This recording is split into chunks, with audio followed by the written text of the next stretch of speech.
And actually, when Samantha was doing her speech, I kind of thought she was in the room with me when I did mine. But we share similar things. So my name is Hilit, and I was approached by Mora Rifki to say a few words at graduation today. Being that I'm new to the community, and this was my kid's first year at Hebrew School, how lucky can I be to get up in front of all you?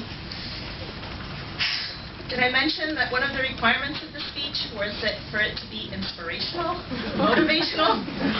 So I can't just come up here and just talk. So now lucky takes a new definition. I don't consider myself to be an inspirational person. Actually, some of my friends just call me funny. But I am up for the challenge, so here it goes. I would like to start off by giving you a brief history of my own Jewish heritage.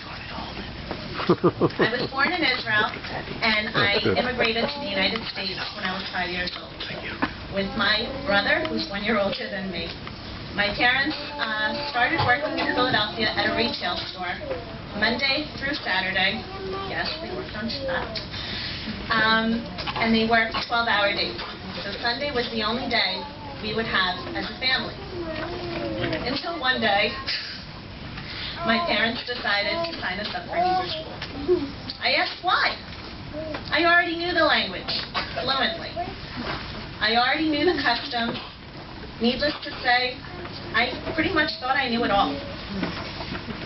However, my parents were insistent, and they signed me up for Hebrew School 2 times a week for the next 5 years of my life. I made some friends, but never liked going to Hebrew School. As a child, it was boring to sit in a chair for hours learning. It was not fun, and according to my friends, it's not supposed to be. It's Hebrew School. We had to be here because our parents made us. I guess now looking back, it was not what I was learning, it was how we were being taught. I didn't have wonderful, creative teachers like Mora Rifki, Rabbi Shalom Ber, Mora Esti, Mora Hani, Rabbi Moti, and the other teachers. The rabbi didn't even know my name. We certainly didn't have Hebrew School credit cards to purchase toys with or bikes to win, which you see around us. We were never rewarded with miles for memorizing prayers, lighting candles, or doing any mitzvahs. If we didn't do our work, we would just get a 0, and we could actually repeat the grade if need be. So it was pretty tough. It was like regular school. Second chances were not part of the curriculum. And here at Chabad, there is a new wave of education. Yes, you will learn the Aleph Bet. You will know all about the Jewish holidays and all about the Torah. But here's where this place is different. You will love it. You wouldn't find it boring. So the cycle has officially been broken. Happy to say. All the fun programs here are for you guys. Slurpees in the Sukkah, limo ride at Hanukkah, Forum in the Wild West, and of course, the bonfire at Lag BaOmer. We are lucky to have such a wonderful Chabad community, which makes this school so amazing. And the Grossbaum, the Cohen family, and all its teachers are so amazing. You have opened your hearts and homes each week, sometimes twice, to the Jewish community. All the preparation, hard work, never goes unnoticed. From Shabbat dinner to Saturday pray and play, the fun continues all week. Let's not forget the holidays. You all have instilled so many of life's lessons in our children's minds. And as a parent, I would like to thank you and your family for helping us raise our children.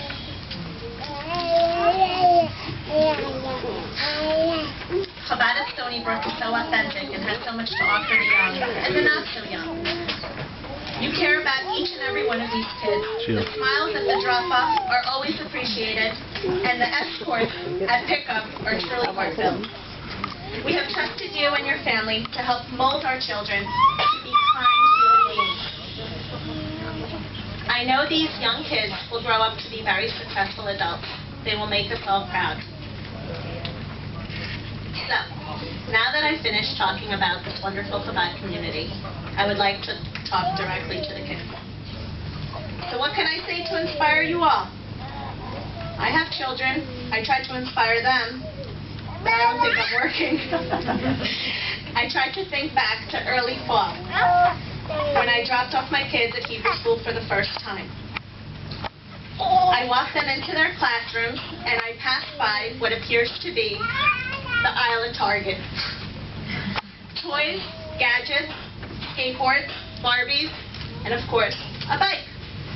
I didn't understand why all these little gifts are displayed in a showcase until my kids came home with credit cards and started talking about how do we earn miles.